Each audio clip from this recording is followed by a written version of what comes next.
लाखात एक आमचा दादा या मालिकेतील मासिक पाळीच्या सीनवरून नेटकऱ्यांनी सोशल मीडियावर संतप्त प्रतिक्रिया दिलेली आहे. लाखात एक आमचा दादा ही मालिका काही दिवसापूर्वी प्रेक्षकांच्या भेटीला आली होती. मात्र वेगळ्या कथानकामुळे या मालिकेने प्रेक्षकांच्या मनात राज्य करण्यास सुरुवात केली. आता झी मराठीने लाखात एक आमचा दादा या मालिकेत पुढे काय होणार आहे याचा प्रोमो सोशल मीडियावर शेअर करण्यात आला आहे. या प्रोमोत दाखवलेल्या कथानक आणि दृश्यामुळे नेटकरी संतप्त झालेले आहेत. या प्रोमोमध्ये सूर्याची सगळ्यात लहान बहीण हिला पहिल्यांदा मासिक पाळी आल्याचे दाखवण्यात आले आहे. व्हिडिओमध्ये दाखवल्याप्रमाणे सूर्या काहीतरी काम करत असतो.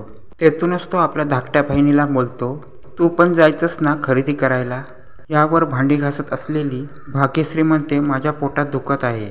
सूर्या तिला म्हणतो, तू कशाला भांडी घासतेस, आराम कर.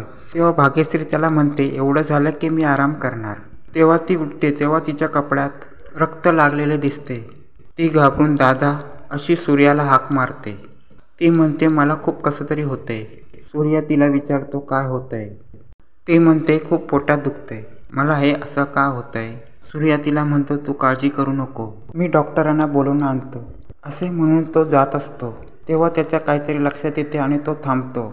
आता झी मराठीने हा प्रोमो शेअर करत मासिक पाळीच्या दिवशी आमचा दादा आम्हाला मदत करू शकतो का असे म्हटले आहे. हा प्रोमो पाहून नेटकऱ्यांनी संतप्त प्रतिक्रिया दिलेली आहे. खूप मस्त विषय आहे, कारण की असे कोणत्याही मालिकेत दाखवले जात नाही.